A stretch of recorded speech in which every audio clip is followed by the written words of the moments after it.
When it comes to planting, you have a lot of options when it comes to containers. The main rule you want to follow is have a container as big as you possibly can, because the smaller the container, the less soil you have in it, the quicker that soil is going to dry out. We're going to try something this year very unique. We're going to try to plant some cantaloupe in a container with a self-made trellis and try to get some cantaloupe to grow up that way. And we're going to kind of convert it into a self-watering container in some form or fashion. We'll explain more. We've got some honey rock cantaloupe. We've got a 15-gallon container. I would say it's about that. We've got a wire mesh inside of it already, and that's going to stay in there as we put the soil in, so the soil holds the cage down. And then in addition to that, we've got a secondary that will set on top of here. Now these cantaloupe will get about 3.5 pounds size, so they're they're a good palm size cantaloupe. So we're going to plant 3 plants in here, and then as they emerge, we're going to do something that we normally don't do, and that is wean off or get rid of the weaker one of the 2. We're going to leave 2 in there permanently.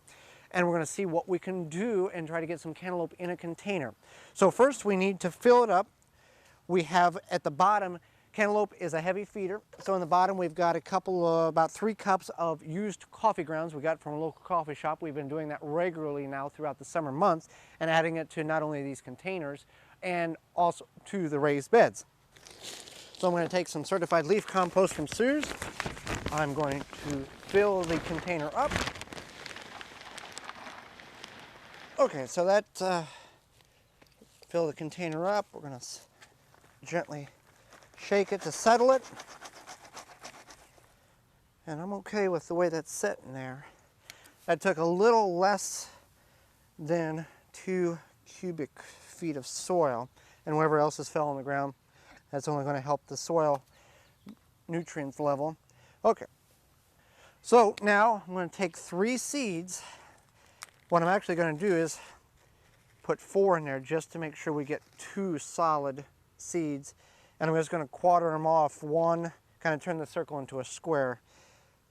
Put 1 on each makeshift corner there. We're just going to push them in about a ½ inch. We've got ours on the back side of the garden where it catches most of the sun throughout the day. There is some partial shade time periods, but that's usually what you're going to run into in any urban setting. So we'll wait for those to germinate, then we'll pick the best, strongest 2, because cantaloupe is a melon. Is like watermelon or pumpkin. They get very large leaves and they can take up a lot of space. So by narrowing it down to 2 seeds here, that will at least give us some opportunity to corral this, to control the amount of foliage that we're going to have. I have put a hole in the fencing here, and then I'm going to go ahead and put our top fence on, or our top trellis on, and then as the plant grows, and if I need to harvest a melon, then I can take and snip a hole in this wire mesh.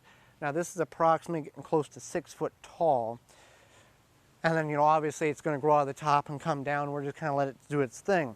Now about the self-watering container kind of portion of this, we've got this large container setting in a saucepan or a drip container that you would use if you were on a porch or patio to contain the water. Well, what we're going to do is we're going to fill that reservoir up.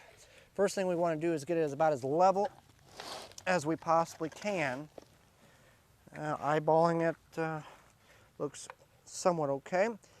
And we're just going to fill that reservoir up as well as water the top, even though this certified leaf compost is very moist and holds the water very well. As we fill it up, I can see how much more level I need to get. We're low on that side. Now what this will allow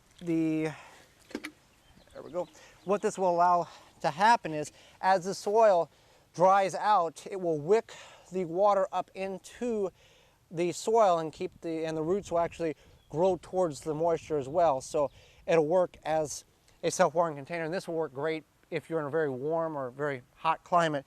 If you want to buy a self-watering container, this will work relatively decent. We did this on the back side of the garden last year with relative success for our beets in our container. So I'm going to go ahead and water the top, And then we will just let it grow, and hopefully, if all goes well, we will have some cantaloupe growing in a container. For more information, please visit thewisconsinvegetablegardener.com.